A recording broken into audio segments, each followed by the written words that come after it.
I'm so excited to be here too. Thank you.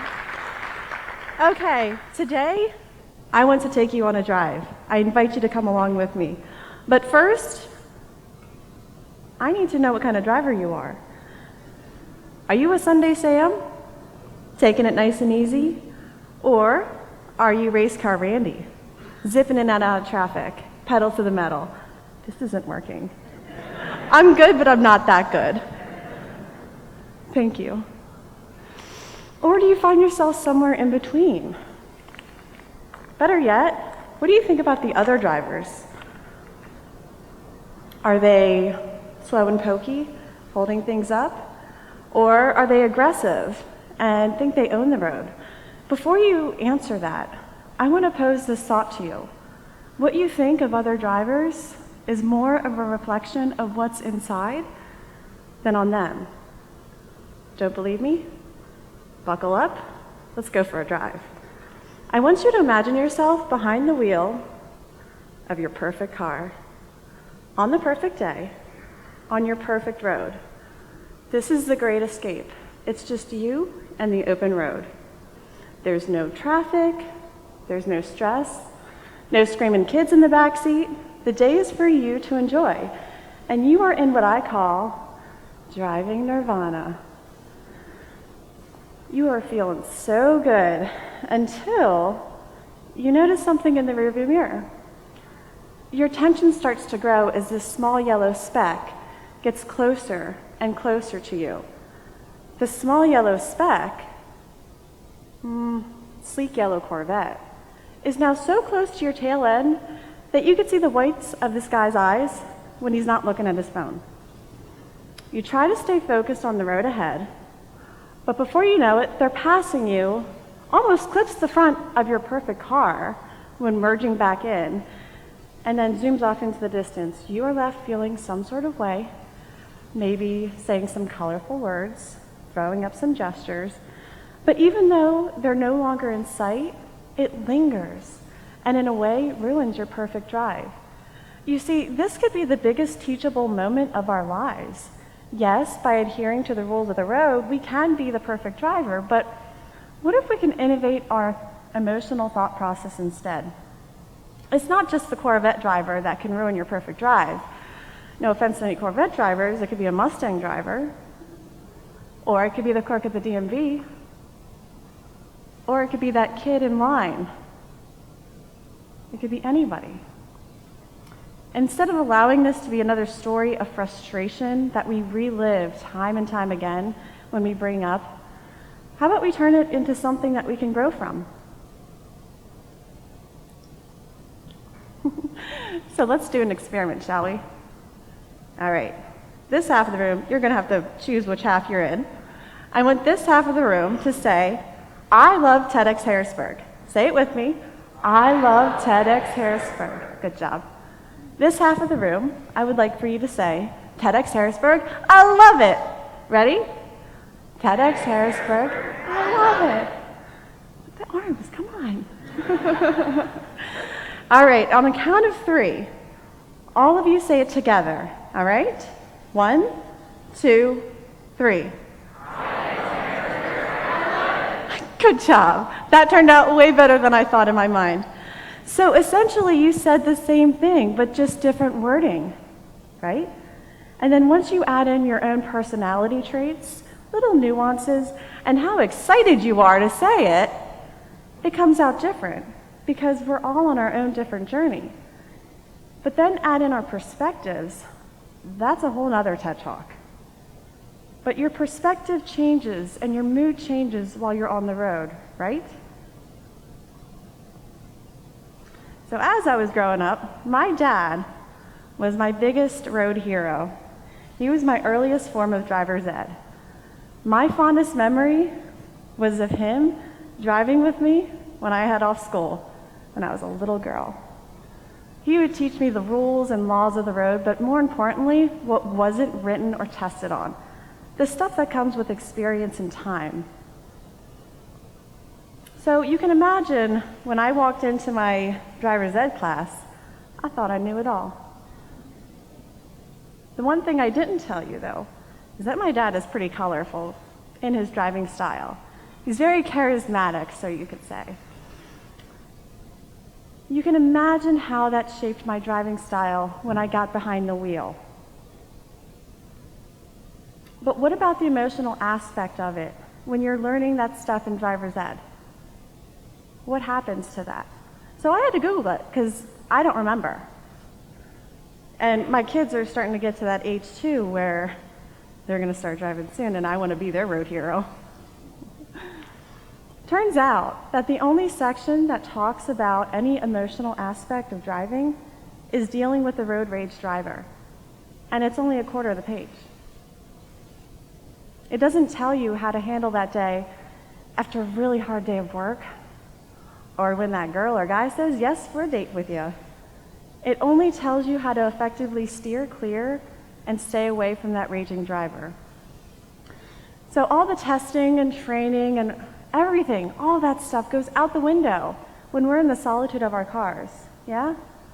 When we're in the solitude of our cars, we are left with our own thoughts, and we feel that we could be authentic with others because we could be anonymous. We're past or pass others. We're stuck or speeding.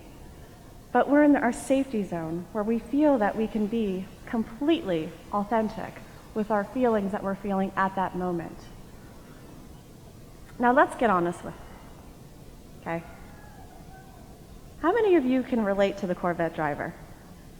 And what would your reaction to it have been? I can tell you my reaction because I lived it. The only difference was I had someone in my passenger seat, and my response was just a little bit more than colorful. I had some detailed gestures to go along with it. My friend looked at me and laughed and said, "Hey, you spot it, you got it." I'll spare you all the transformative details of that phrase, but it took on two meanings for me. Literally, you spot the problem, you got it within yourself. So if you look at someone and say, "I spot that characteristic," usually means you can spot that characteristic within yourself. The other one is a little bit more psychological.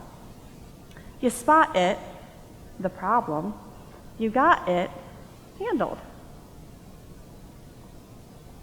Sure, that's easy enough, but what does that mean for you while you're behind the wheel of your car? You acknowledge the fact that you see it, you accept the fact that you can't control it, and then you release it because ultimately it'll seep into other areas of your life and threaten your inner peace.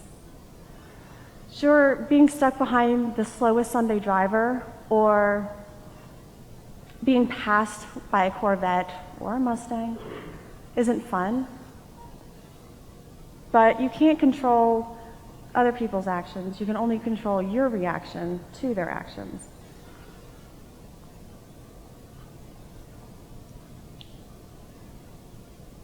So, what would your reaction be to this little scenario?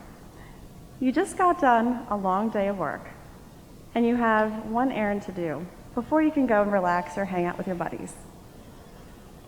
This takes you on the highway, which is under construction and has one lane open. Lucky for you, there is no traffic, except for one car, and they're way ahead of you. It doesn't take you long to get caught up to them, though, because they're going 5 miles under the speed limit, and now you're stuck in this cattle chute for the next several miles before you can pass them. But then when you do try to pass them, you're in this invisible race side by side until they take the exit at Mach speed so that you can't pass them. So you can point and shout, or you can shrug it off, but I think I can safely say that we want to experience the situation in a different way, right? So I challenge you. Next time you see yourself about to go off the deep end, take a moment so you can see what the situation can be. So you can focus on the more important things in life. I remember a few years back, I just got done a really hard day of work, and I was on my way to an equally as long night at my second job. This particular day was a gorgeous one. It was early springtime, 75 degrees of sunshine, and my friends telling me to call off so that I could enjoy the day with them. For someone like me, that is pure torture. Responsibilities and traffic were holding me back. I was going to miss out. I was bummed and frustrated, and then I hear this rattling of this car next to me, and I look over, and there is this guy, just in whatever music land he's in, all right? Got the hand tap thing going on, bopping his head, having a good time. He did the most awesomest thing. He turned, looked me in the eyes, which is always really awkward in traffic, yeah? And smiled, and I couldn't help but smile back at him.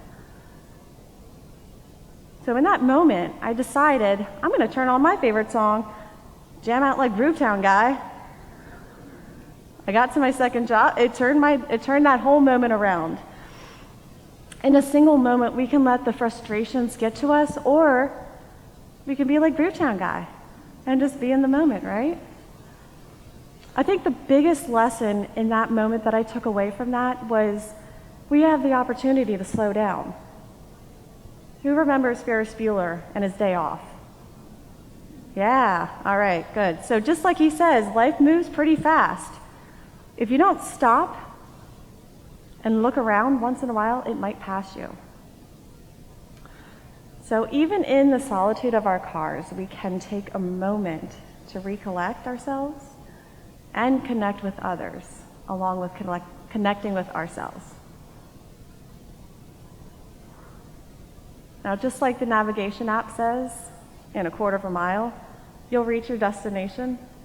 This journey must also come to an end.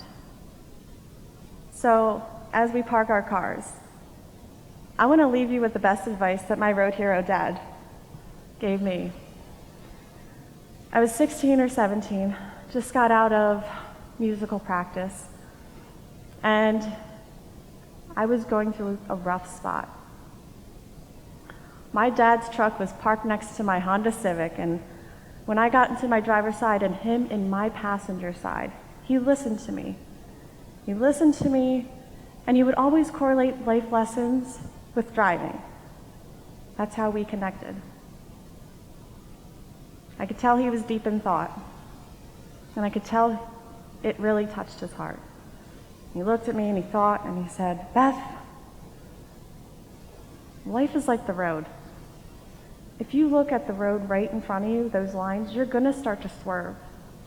But if you look at the horizon, you're gonna go straight and get to where you're going." Thanks, Dad. Got it. Thank you.